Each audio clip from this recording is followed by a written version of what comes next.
Hello friends, welcome to unlucky girl serial review. நான் உங்கள் தென்றல். இந்த சீரிஸ் ரொம்பவும் இன்ட்ரெஸ்டாக த்ரில்லிங்காக போக போகுது. வாங்க சீரிஸ்குள்ளே போகலாம். ஓப்பன் பண்ண உடனே ட்ரெயின் தான் காமிக்கிறாங்க. ட்ரெயினில் நம்ம ஹீரோயின் ஜானவி அவங்க ஃப்ரெண்ட்ஸ் கூட ஜாலியாக பேசிட்டு வராங்க. எதை பற்றி பேசுகிறாங்கன்னா கோயில் பற்றியும் பழமையான கோயில் பற்றியும் பேசுகிறாங்க. அடுத்த ஸ்டாப் வந்தோடனே அவங்க ஃப்ரெண்ட்ஸ் காஃபி குடிக்க கீழே இறங்கி போயிடுறாங்க. அந்த டைம் பார்த்து ஹீரோயின் சரி தூங்கலான்னு சொல்லிட்டு பெட்ஷீட்டும் ஓப்பன் பண்ணுறாங்க. மேலேருந்து ஒரு குரல் கேட்குது. என்னடான்னு பார்த்தா ஒரு பயங்கரமான சூனியக்காரி உட்காந்துட்டு என்னுடைய புக் கீழே விழுந்துருச்சு, கொஞ்சம் எடுத்து தர முடியுமான்ற மாதிரி கேட்குறாங்க. ஹீரோயினுக்கு ரொம்பவும் பயமாக இருக்குது. ஏன்னா அவங்க முடியெல்லாம் விரித்து போட்டுட்டு ஒரு மாதிரி பயங்கரமாக இருக்காங்க.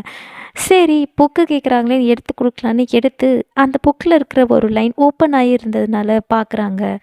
பார்த்தா அந்த லைன் படிக்க ரொம்பவும் வேறு மாதிரி இருக்குது. அந்த சூனியக்காரி அதையும் உச்சரிக்கிறா. அதை பார்த்தோன்னே ரொம்பவும் பயமாயிடுது. இந்தாங்க உங்கள் புக்குன்ற மாதிரி கொடுத்துட்றாங்க. அந்த புக்கையே நினச்சிட்டு ஹீரோயின் தூங்கிறதுனாலே என்னமோ கனவுல திடீர்னு முழிப்பு வந்துடுது. எழுந்து பார்த்தா அந்த சூனியக்காரி ஒரு குட்டி பையனை கூட்டிகிட்டு வெளியில் போயிட்டுருக்கா. ஹே ஹே நில்லு நில்லு, ஒரு நிமிஷம் நில்லு அப்படின்ற மாதிரியும் கூப்பிட அவங்க கொஞ்சம் கூட நிற்காம சிரிச்சுக்கிட்டே அந்த மாயக்காரி அந்த பையனை கூப்பிட்டுட்டு ட்ரெயின் விட்டு இறங்கிடுறா. அந்த ட்ரெயின் விட்டு நம்ம ஜானவியும் இறங்கி போய் தேடிட்டுருக்கா. ஆனால் அவங்க எங்கே போனாங்கன்னே தெரியல. ஸ்டேஷன் வெளியிலையும் பார்த்தா காணோம். அதுக்கப்புறமா அங்கேருந்த ஒரு பொண்ணு உட்காந்துட்ருக்கத பார்த்து இங்கே ஒரு பையன் போனானே பாத்தியா அப்படின்ற மாதிரி கேட்க அந்த பொண்ணு மறைஞ்சும் போயிடுறா. இவளுக்கு ஒன்றுமே புரியல. என்னடா நடக்குது இங்கே அப்படின்ற மாதிரி யோசிக்கிறா. மறுபடியும் வேகமாக ஓடி ஓடி போகிறா. வேறு வேறு இடம் தேடுறா. அந்த டைமில் மறுபடியும் அந்த பொண்ணு உட்காந்துட்டு அழுகுற சத்தம் கேட்குது.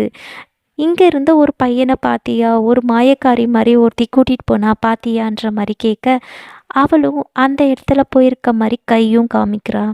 அந்த இடத்த நோக்கி நம்ம ஜானவி மறுபடியும் ஓடுறா. அந்த பையனை எப்படியாவது கண்டுபிடிச்சாகணும்னு சொல்லிட்டு கூப்பிட்டுக்கிட்டே ஓடுறா. பல்லியும் விழுது. அந்த பல்லி ஒரு மாதிரி பயங்கரமாக இருக்குது. அதை பார்த்துட்டே ஓடுறா. ஒரு பள்ளத்தில் விழுந்துட்றா. அந்த பள்ளத்தில் விழுந்த உடனே எழுந்து பார்த்தா அந்த பையனை தலை கீழே கட்டி தொங்க விட்டுருக்காங்க. ரொம்பவும் ஆச்சரியப்படுறா, பயப்படுறா. ஏன்னா அந்த இடம் ரொம்பவும் விசித்திரமாக இருக்குது. சரி யாரு யாரு அப்படின்னு கேட்குறா. அந்த மாயக்காரி பின்னாடி இருந்து நகர்ந்து முன்னாடி திரும்பி பேயாவும் மாறுறா. அதை பார்த்தோன்னே நம்ம ஜானவி ரொம்பவும் பயந்து போயிடுறா. என்ன இது அப்படின்னு சொல்லிட்டு அந்த பேயும் துரத்தி வர ஜானவி வேக வேகமாக ஓடி போகிறா. அவளால் தப்பிக்கவும் முடியல. ரொம்பவும் பயந்து கீழேயும் விழுந்துட்றா. விழுந்தாலும் அந்த பேய் விடவே இல்லை. மறுபடியும் துரத்தி துரத்தி வருது. பயந்து எழுந்து பார்த்தா எல்லாமே கனவாக இருக்குது. அவங்க ஃப்ரெண்ட்ஸ் என்னாச்சு என்னாச்சு அப்படின்னு கேட்குறா. மறுபடியும் இங்கே இருந்த சூனியக்காரியை நான் பார்த்தேன், இங்கே ஒரு பையன் இருந்தால் அதை கூட்டிகிட்டு போனதும் பார்த்தேன்னு சொல்கிறா. ஆனால் அது யாரையுமே நம்பவும் தயாராக இல்லை. இவ வேகமாக ஓடி போய் அங்கே இருக்க பையனையும் தேடுறா. அந்த பையனும் காணும்.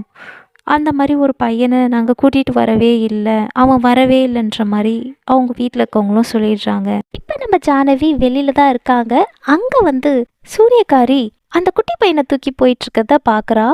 பிடிக்க முயற்சி பண்ணுறா. ஆனால் அந்த சூரியக்காரி நிலாக்கிட்டே பறந்து போயிடுறா. அதை பார்த்தோன்னே ரொம்பவும் பயமாக இருக்குது ஜானவிக்கு.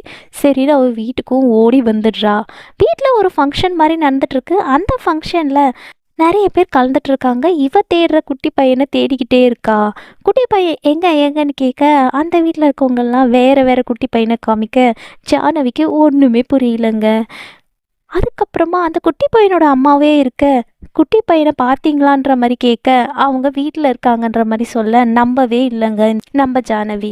அதுக்கப்புறமா மறுபடியும் குட்டி பையனுக்கு கால் பண்ணுங்க, அவங்க வீட்டில் கேளுங்கன்னு சொல்லி கேட்ட உடனே குட்டி பையன் அவங்க அப்பா கூட தான் இருக்கன்ற மாதிரி அவங்க அம்மாவும் சொல்லிடுறாங்க.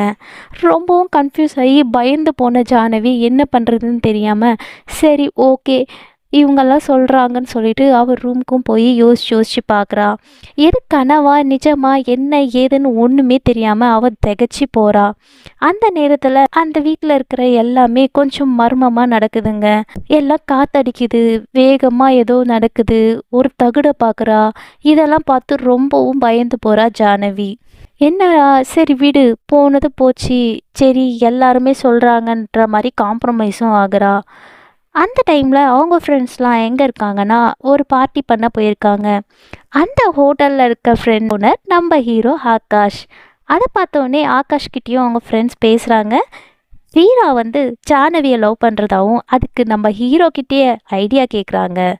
சரி அப்படின்னு சொல்லிட்டு ஆகாஷ் எந்த மாரி டிப்ஸ் ஃபாலோ பண்றாருன்னா, அவனுக்கு நெறையவும் ஊத்தி குடுத்துடுறாரு. ஏன்னா, ஆகாஷ்க்கு ஆல்ரெடி ஜானவிய பிடிக்கும் போலங்க. அது தெரியாம அவனும் நெறைய ட்ரிங்க் பண்ணிடுறான். வீரா வீட்டுக்கும் வரான். இந்த மாரி நிலைமையில பார்த்த உடனே ஜானவி தான் அவங்க ஃப்ரெண்ட்ஸை இந்த மாரி கூட்டிட்டு வந்திருக்காங்கன்னு சொல்லி வீராவையும் திட்டிட்டு அவங்க அப்பா ஜானவியும் திட்டுறாங்க. அதுக்கப்புறமா ஜானவிக்கு ஒன்றுமே புரியல. ஏன் இப்படி நடக்குதுன்னு தெரியல. திட்டலான்னு நினைக்கும் போது திட்டிடுறா ஜானவி. அந்த நேரத்தில் தான் அந்த சூனியக்காரி அந்த குட்டி பையனை வச்சுன்னு ரொம்பவும் மந்திரம் சொல்லி ரொம்பவும் அந்த குட்டி பையனை ஏவி விட பார்க்குறா. அதை பார்த்து ரொம்பவும் ஆச்சரியமா இருக்கு. ஆனா அந்த சூனியக்காரி கொஞ்சம் கூட நிறுத்தவே இல்ல. என்னென்னவோ மந்திரம்லாம் போட்டுக்கிட்டு இருக்கா.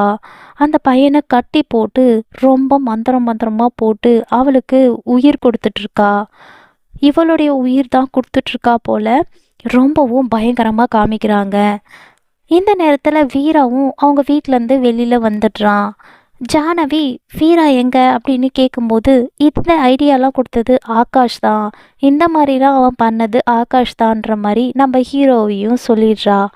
சொன்ன உடனே ஜானவிக்கு அச்சச்சோ இவனை திட்டிட்டோமே அப்படின்ற மாதிரி போய் காம்ப்ரமைஸ் ஆகுறாங்க. ஜஸ்ட் கொஞ்ச நேரத்தில் பார்த்தா வீரா இல்லைன்னு தெரியுது. வீரா இல்லையே, அவனை தேட போகலாமான்னு யோசிக்கும்போது அவங்க வீட்டில் ஒரு மாயாவி மாதிரி ஒருத்தன் இருக்கான். அவன் வந்து இந்த நேரத்தில் போகிறதெல்லாம் கரெக்ட் இல்லை, இங்கே சாத்தான் டைமு, இங்கே போனீங்கன்னா நிறைய பிரச்சனை நடக்கும், பார்த்தீங்களா நாய் குலைக்குது, இந்த நேரத்தில் ஆவிகள் பேய்கள் எல்லாம் வந்துட்டுருக்கோன்ற மாதிரி ரொம்பவும் பயம்புறுத்திடுறான். ஆல்ரெடி பயந்து போன ஜானவிக்கு என்ன பண்ணுறதுனே தெரியல. அவர் ரொம்பவும் பயந்து போயிடுறா. அந்த நேரத்தில் வீரா வந்து போயிட்டுருக்கும்போது அவனுக்கு எந்த ஒரு ஆட்டோ யாருமே வர ஒத்துக்கல. அதனால அவன் வந்து நடந்தே போயிட்டுருக்கான். அந்த டைம்ல பெரிய பல்லி மாதிரி ஒன்று வந்துட்டுருக்கு. இந்த வீராக்கு என்ன பண்ணுறதுனே தெரியல.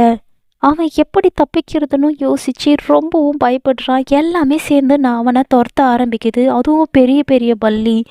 அவனுக்கு என்ன பண்ணுறதுனே தெரியல. ஓடுறான் ஓடுறான் ஓடுறான், குடு குடுன்னு ஓடியும் போகிறான். ஆனால் அதே மாதிரி ஒரு பள்ளத்தில் பயந்து விழுந்துடுறான். அந்த பள்ளம் என்னன்னு அவன் எழுந்து பார்க்கறதுக்குள்ள அது ஒரு குகை மாதிரி இருக்குங்க. அந்த குகைக்குள்ள அதே குட்டி பையனை கட்டி போட்டு வச்சிருக்காங்க. அந்த குட்டி பையனை தலை கீழே இருக்கான். இந்த சூனியக்காரி பண்ணுறதையும் பார்த்துடுறான். பார்த்த உடனே அவன் ரொம்பவும் பயந்து போகிறான். குகை ஃபுல்லாக ஒரு மாயாவி இடம் மாதிரி இருக்குது. அந்த மந்திரவாதி பொண்ணு மாதிரி இருக்குது. ஏதோ மந்திரம் சூனியம்லாம் வச்சு அவனை நடுவில் வச்சு கட்டி போட்டும் வச்சுருக்காங்க. அதை பார்த்த உடனே பயந்த நம்மளுடைய வீராக்கு என்ன பண்ணுறதுனே தெரியல. அந்த பேய் மறுபடியும் துரத்த ஆரம்பிக்கிற மாதிரி காமிக்கிறாங்க. பட் ஆனால் அந்த வீரா வந்து அந்த குட்டி பையனை கூட்டிகிட்டும் வந்துடுறாங்க. அந்த குட்டி பையனை அந்த வீரா கூட்டிகிட்டு வந்ததை பார்த்த உடனே அங்கே இருக்கவங்களாம் பேசிகிட்டு இருக்கிறத கேட்ட நம்ம ஜானவி என்ன ஆச்சுன்னு போய் பார்க்குறாங்க. ஆனால் அந்த குட்டி பையன் காணோன்ற மாதிரி பேசிகிட்டு இருந்தாங்க. அந்த நேரத்தில் தான் வீரா அந்த குட்டி பையனையும் கூட்டிகிட்டு வராங்க. சரின்னு சொல்லிட்டு அந்த வீராவை எப்படி இவன் காணாமல் போனா, எப்படி உனக்கு கிடைச்சான்ற மாதிரி கேட்க, அவன் அங்கே இருந்தான், நான் கூட்டிகிட்டு வந்தேன், தூக்கிட்டு வந்தேன், மயங்கி இருந்தான்ற மாதிரி சிம்பிளாக சொல்லவே ஜானவிக்கு ஒன்றுமே புரியலங்க. அந்த மாதிரிலாம் கூட்டிகிட்டு போனதாக இருக்குமோ அப்படி சொல்லுவானோன்னு எதிர்பார்க்கும்போது அவன் வேறு மாதிரி சொல்லிவிட்டு அவங்க அப்பாக்கிட்டேயும் பிளஸ்ஸிங்ஸ் வாங்குகிறான். அந்த பிளஸ்ஸிங்ஸ் வாங்கும்போது தான் தெரியுது அவன் கையிலேருந்து நெகம் வருது. அப்போ இவன் சூனியக்காரி இவன் உடம்புல இருக்கான்ற மாதிரியும் யாருக்குமே தெரியல. அதே மாதிரி அந்த குட்டி பையன் படுத்துட்டு இருந்தான். ஏதோ சத்தம் கேட்குதே அப்படின்னு சொல்லிட்டு அவங்க அம்மா வந்து பார்க்குறாங்க. ஆனால் அந்த குட்டி பையன் தூங்குற மாதிரி தான் இருக்கான். குட்டி பையனை பார்த்து என்ன பண்ணுறான் அப்படின்னு பார்த்தாலுமே அவன் தூங்குற மாதிரி இருந்ததுனால அவங்க அம்மா போயிடுறாங்க. ஆனால் அங்கே ஒரு போயிட்டுருக்க அதை அந்த குட்டி பையன் பல்லி மாதிரி நாக்க பெருசாக நீட்டி அதை எடுத்து சாப்பிட்டுடுறாங்க. இந்த ட்விஸ்டோட இந்த சீரீஸ் முடிக்கிறாங்க. நெக்ஸ்ட் எபிசோடில் பார்க்கலாம்.